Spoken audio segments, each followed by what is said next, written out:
Okay. Okay, hey, welcome to our channel. My name is Quing Lee. I'm here with my good friend Tom Brennan. We're the Chicago Horn Guys, hi-fi enthusiasts that live in the Chicago area that love the sound of horn-loaded loudspeaker systems. Now, horn speakers have been around for a long time, but due to the laws of physics, in order to get good bass out of them, they need to be big, and so not very friendly for the typical home.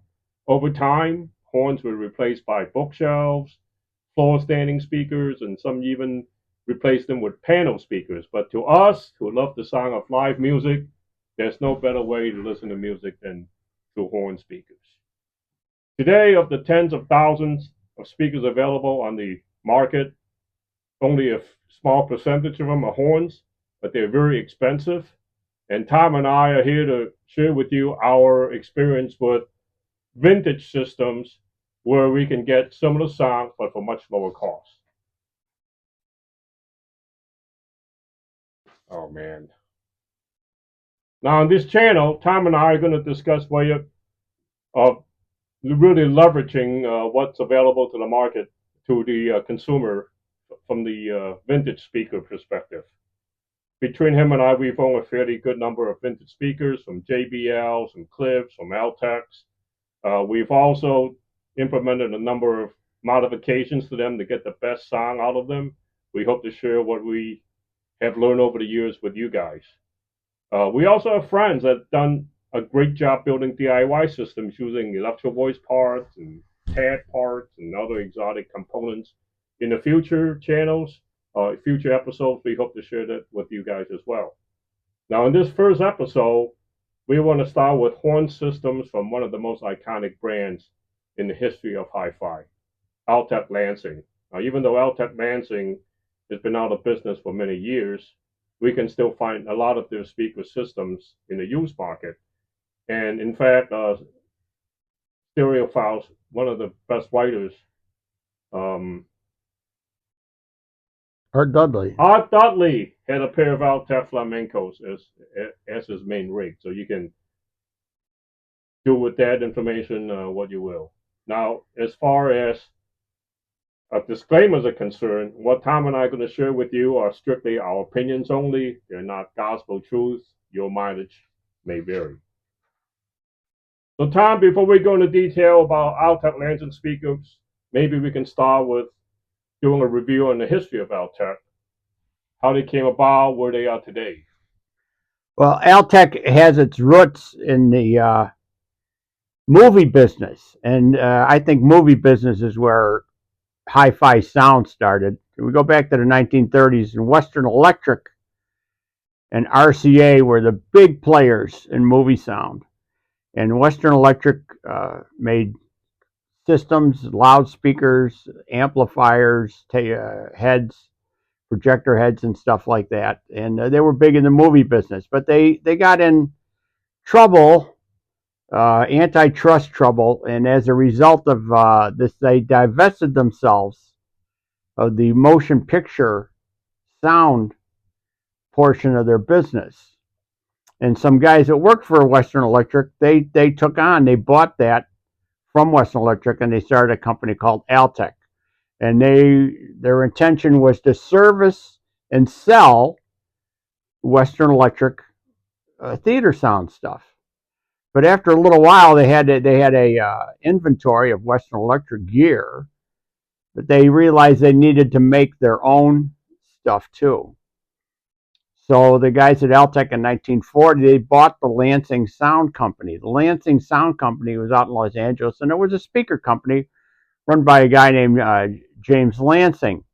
And they had been involved with John Hilliard in making the Shearer horn system, which was an improved movie sound speaker that was developed in the mid-1930s by the people at MGM, when Western Electric didn't seem interested in making a better speaker system. So anyway, Lansing had made the drivers for the Shearer horn system, and so the people at Altec said, well, we'll buy Lansing Sound Company, because James Lansing was a brilliant engineer, but he was a bad businessman. So Altec bought the Lansing Manufacturing Company, and that's why they were called Altec Lansing, a mixture of the two companies. And James Lansing was a big engineering kahuna at Altec for a few years. Well, the Second War broke out, and companies like Altec, they got involved in the war effort, and they were working on things like sonar and radar detection and stuff like that. And while they were doing that, they were still allowed to do some theater and speaker work because the War Department recognized the use of the movies for the war effort. So they still kept some work going on that. Now, Hilliard was working on sonar or radar detection or something, but he was working with Alnico magnets. And he got the idea of, boy, these Alnico magnets would be great to make a permanent magnet, high quality permanent magnet speaker, and do away with the field coils, which were in use then, and which some people want to go back to and say, oh, they're better, you know. Right. Yeah. I don't know. I've heard them. I've heard them, some that were good, but I think they were good for other reasons. But anyway. So we blame Hilliard for the mess. Yeah. So Altec, during the war, they developed the famous 604 duplex coaxial loudspeaker, which today still has a huge cult. If you're listening to music that was recorded in the late 40s, 50s, and 60s, you're listening to music that was probably mixed and played back using Altec 604s. Except Elvis, RCA was using the LC1. I don't think they used Altec. But anyway, then after the war, Hilliard decided that they needed an improved theater sound system over the Shearer horn. There were a couple problems with the Shearer horn that bothered him. He had been in charge of the Shearer horn at MGM, Hilliard, before he went to Altec. So he in the late 1940s, 1945, 1946, they came out with a series of speakers known as the voice of the theaters. And these became the standard for motion picture sound for, 30 years, 40 years, until the late 80s when they started with the THX business, which I think was an inferior speaker. But there was a series, some of them were huge, A1s, A2s. It depended on the size of the theater and the use. But the smallest horn-loaded one, the A7, became popular as a hi-fi speaker. And the components used in the A7, the 416 woofer, the 806 and 802 compression drivers, and the 511 and 811 horns, became very popular with hi-fi. And Altec would make hi-fi speakers that were basically these motion picture theater and recording studio speakers that were put in furniture-grade cabinets that would look nice in a home instead of being in a big gray box. So Altec's going along. They built a factory right next door to Disneyland in Anaheim, and they're going along. But they fell prey to corporate raiding. Conglomerates would buy the company, and they would kind of raid the company and use it as a cash cow. And they fell behind.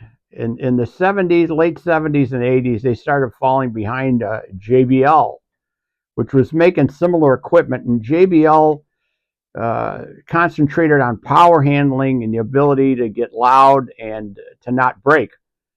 And JBL pulled ahead of Altec in recording studios, and then they pulled ahead of them in concert sound and professional sound. And eventually, Altec went through some hard times, went through different owners, Golden Industries, and then Telex, and eventually they were just phased out. They were gone.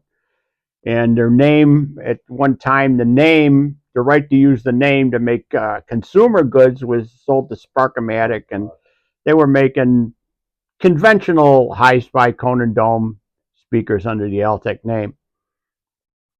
The one bright spot was a fellow named Bill Hanishek, who was the last, real speaker engineer at Altec. When Altec kind of folded up, he bought the tooling for making the drivers and diaphragms and stuff. And he started a company called Great Plains Audio. And he was making brand new Altec stuff. He was making these compression drivers. He was making the diaphragms. He was making the woofers under the name Great Plains. And it was identical to the old Altec stuff. And I've used Great Plains Audio drivers that were Altec 902 drivers that said, you said the Great Plains on them. And you could buy diaphragms, you could get the speakers repaired. And then Great Plains was sold to another company, and now they're called Great Plains Acoustics. And you can still buy all this new Altec, what used to be Altec stuff from Great Plains Acoustics. So it's good that if you have this gear, that you can still get it serviced, you can get it repaired, and you can go buy brand new. I've been thinking about buying a pair of new 609s. Oh, wow. It goes through my head. Yeah, that'd be fun to play with those. So, Tom, we're not going to recommend any Altec speakers from the Sparkomatic era, right? Well, no. And what we're interested in are the horns and the horn direct radiator hybrids. Most horn speakers are actually hybrids that have a direct radiating woofer, in a vented box or sealed box, and then are horn loaded from the mid-range and up into the tweeter. And that's the most common kind of thing you'll find. That would be like a JBL L200, a JBL L300, and older speakers, the Klipsch Cornwall, Klipsch Heresy. Those are horn direct radiator hybrids. Such Altec speakers as the Valencia, the Flamenco, the Model 19, Malibus, Carmels. Those are horn direct radiator hybrids. Speakers that are horn loaded all the way down to the bass are rare because they're big, and ones that will work in the house, they usually don't go very low. Like they take a Klipsch La Scala. That's a three-way horn system. It has a bass horn. And they don't go deep in the bass. The bass they make is clean, but they don't go deep. And then people say, oh, just get a subwoofer. So they get a 12-inch subwoofer, and now the 12-inch subwoofer can't keep up with the La Scala. It runs out of gas before the La Scala runs out of gas. And then as it gets louder, you have a change in tonality. The bass drops off when the speaker gets louder because the subwoofer can't keep up with the main speaker. Yeah. Hey, Tom, you mentioned JBL a few times already, and so we know JBL, James Lansing, Altec Lansing, so same Lansing guy. Can you touch a little bit on, when JBL came to be, when they left Altec? What's the relationship between the two companies? Well, Altec bought Lansing Manufacturing, and James Lansing came along with the deal, and he was working at Altec as an engineer. He was involved in the 604. He was involved in doing the voice of the theaters with Hilliard. But after a few years, he left. And his deal when he sold his company to Altec was that after a few years, he could start a competing company. And so after a few years, and I'd say in the late 40s, he started a company to make speakers. And he called it Lansing. And Altec said, you can't do that. We own the Lansing name. You can't call it Lansing. And they didn't sue him or anything, but they let him know. They weren't angry at him or anything. So then eventually he said, well, I'll call it James Lansing and then JBL. So that's how the JBL company started, when James Lansing split away from Altec Lansing and started a new speaker company. And the company did very well. Oh, yeah, the company did real good, yeah. JBL makes great stuff. Yeah, so, well, thank you for the history. I think hopefully that summarizes and informs our audience on, what Altec's all about. So you mentioned the Voice of the Theater, started by Hilliard. We are going to focus on this episode, probably the two of the most popular ones, right? The two that can actually fit inside a house. Yeah. But would there be a big house? The A5 and the A7. So, Tom, you want to go on a little bit about the differences between the two? What is the A5? Let's start with that. Well, the A5 and the A7 share a common bass cabinet, which is the 825. Later it was the 828. They made a couple of changes to it. It was the 828, but it's a combination cabinet that has a short bass horn and then bass reflex loading from the back of the cone. And with this cabinet, they used various driver loads. So the A5 used a different driver load than the A7. The A5 would play louder. It was a more powerful system and could be used in a larger theater. And the A5 used the 515 woofer, and it used the 288 compression driver. This is a 288 sitting here. Oh my God, man! So that's a 288. It's as big as your head. And they would put this on a multi-cell horn, and this was very sensitive. The A7 was the same box, but it had a model 416 woofer, which was less sensitive, and it used an 802 or 806 compression driver, one of which I have here. So the difference is the one system is more powerful, it's more sensitive, and it plays louder. Because it's more sensitive, it's going to be playing louder for a given amount of power, and more importantly, it's making less distortion for a given volume. So both of them, people use them in the home. I have owned both A5s and A7s, and then the A7, you got the A7 and the A700. I mean A7 500, and that depends. Sometimes they would cross it over at 800 cycles with an 811B horn, and sometimes they'd cross it over at 500 cycles with a 511B horn. And the A5, I think, was always crossed over at 500. Yeah. So for the A5, there's a variety of different types of horns that I've seen. The ones in front of us have the 1005B horn, but I've seen them with the 15 cell, the 8 cell, the 805. I've seen them with the 311E. So they're all called A5s. Yeah. But the ones that you and I have are the ones we have. But do you have the 1005s? I had 1005. Okay, so basically the same thing. Multi-cells. And then for a while I was using them with the Edgar horns. Oh, okay. Round Edgar salad bowl horns for a while. But the horn that they use depended on their need in the house for dispersion. The horn controls the pattern that the sound is going in. So some of them, there were different patterns. Some of them were wider, horizontally. Some of them would go more vertically. Combine them. They had several different horns. The 511 and the 811 are both 90-degree horns, 90 degrees horizontally, and I think they're 60 degrees vertically. And you want to sit, I find 90-degree horns work real nice in the house. I've used 120-degree horns. I've used 40-degree horns, 60-degree horns. I think 90s generally work best in the house. Can we talk a little bit, Tom, about the horn that's in the 825 or 828 cabinets, the horn that's sitting in front of the woofer? Right. That's kind of a bass mid-range horn, and it goes down to 150, 100 cycles. And what it does, it increases the sensitivity, and it also gives a pattern, directivity, so that the sound coming from the woofer will match the sound coming from the high frequency horn. Okay.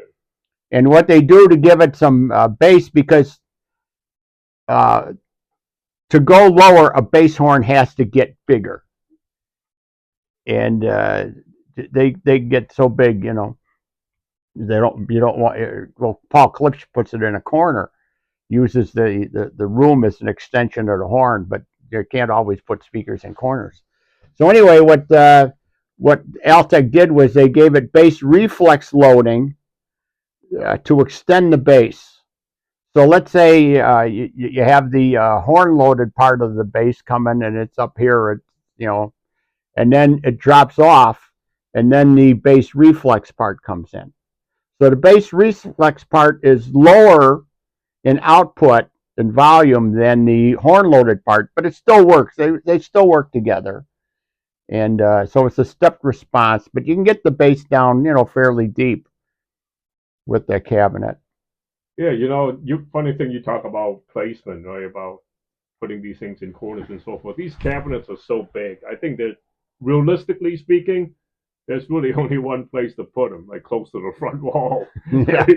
You can't pull these things out, a third of the way into the room, like we do with some of the box speakers or tower speakers. But yeah, one of the most common modifications that I've read about, or Tom and I have done, is to try to extend the lower frequencies of these bass cabinets, and that's by reducing the port size. Yeah. Yeah. So the speakers we have in front of us, I reduced the port size to 70 square inches thereabouts.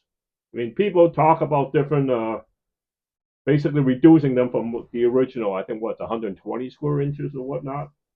But you can play around with these cabinets. They're pretty easy to modify, right? It's just basically plywood and particle board, so you can go crazy in your room with the size of the ports. Tom Danley, who is a genius, he's one of the few people that's come up with novel ways of moving air since the 1930s.